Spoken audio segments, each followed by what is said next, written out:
সমস্ত অধিকার, যত অধিকার আছে, কোনো অধিকার মানুষের মানবিক অধিকার হোক, সামাজিক অধিকার হোক, কোনো অধিকার রাজনীতির বাইরে না।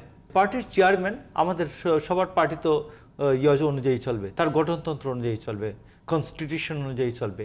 তো কনস্টিটিউশনে আছে যে পার্টির চেয়ারম্যান করবেন, অন্যান্য পদে উনি মনোনয়ন দেবেন। তো 2016 সালে বললেন যে 2টা পদ নির্বাচিত হবে, একটা হলো পার্টির চেয়ারম্যান, একটা হলো পার্টির সিনিয়র ভাইস চেয়ারম্যান, 2 জন নির্বাচিত হবেন। তো 2 জন নির্বাচিত হয়, তারা 2 জনে অন্যান্য পোস্টে নমিনেট করেন।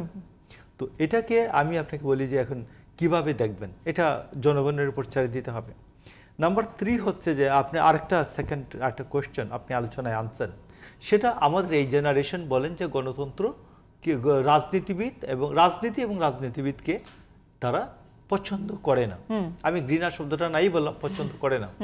কিন্তু তারা যে কাজটি করলো এটা তো পুরোটাই রাজনীতি। কোটা সংস্কারের যে প্রশ্নটা, এটাও অত্যন্ত রাজনৈতিক, এটাও রাজনীতির বাইরে ছিল না। এটা তারাও বলছে রাজনীতির বাইরে, এবং এটা রাজনীতি, এটা রাজনীতি। অধিকারের প্রশ্ন, সমস্ত অধিকার, যত অধিকার আছে, কোনো অধিকার মানুষের মানবিক অধিকার হোক, সামাজিক অধিকার হোক, কোনো অধিকার রাজনীতির বাইরে না। এটার সমস্ত অধিকারই রাজনীতি থেকে উৎসারিত।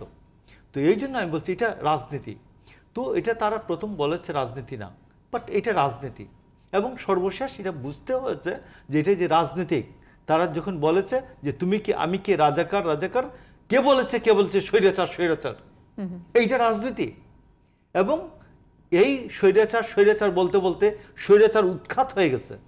মানে রাষ্ট্রের যে পরিচালনার ব্যবস্থাটা, একটা সরকার উৎখাত হয়ে গেছে। এবং তার সাথে সবাই আমরা যারা অভিভাবক ছিলাম, আমি আপনার এখানে কয় তারিখে, 16-17 তারিখে আমি এখানে বলেছি যে 22 তারিখে আমি বলেছি আমার সন্তানদের গায়ে 10 তারিখে জুলাই 10 তারিখে আমার সন্তানের গায়ে যদি একটা ঠোকা পড়ে আমি তো গিয়ে দাঁড়াবো। আমার সন্তানের গায়ে দিয়ে 1 ফোঁটা রক্ত পড়ে আমি তো জীবন দিয়ে দিব। আমি তো বলেছি এটা, অভিভাবকরা সেইভাবেই গেছেন। তো সেখানে তো রাজনীতি পৃথিবীর দেশের রাষ্ট্রের সাথে, সরকারের সাথে সংশ্লিষ্ট কোনো কিছু, এটা রাজনীতির ছাড়া নয়, রাজনীতির বাইরে নয়। কোনো কিছুই নিজের অধিকার সম্পর্কে সচেতন থাকাটাই রাজনীতি। সময় থাকলে আমি অন্য একটা ছোট জিনিস বলতে চাই। সেটা হচ্ছে যে আপনি যেটা বললেন যে এই সংস্কারগুলি কি হবে, 70 অনুচ্ছেদ সম্বন্ধে কথা আসছে। 70 অনুচ্ছেদ বিএনপি বলেছে 70 অনুচ্ছেদ টোটালি রিভিউ করা হবে যুগোপযোগী, শুধুমাত্র অর্থ বিল মানে বাজেট পাশের ক্ষেত্রে আর সরকারের আস্থা ভোটের ক্ষেত্রে, এই 2টা ছাড়া সমস্ত ক্ষেত্রে সংসদ সদস্যদেরকে ফ্রি করে দেওয়া হবে। কোনো কালা কানুন, আইন কানুন পাশের ক্ষেত্রে এই 2টা বিষয় ছাড়া সমস্ত আইন পাশের ক্ষেত্রে তারা পক্ষে ভোট দিতে পারবেন, বিপক্ষে ভোট দিতে পারবেন। বিএনপির যে 31 দফা আছে এটাতে তাই বলা আছে।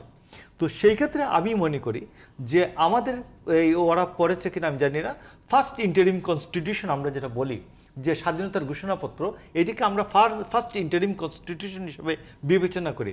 আমরা we can create a second interim constitution, যেটা একটা ন্যাশনাল চার্টার থাকবে, জাতীয় সনদ থাকবে।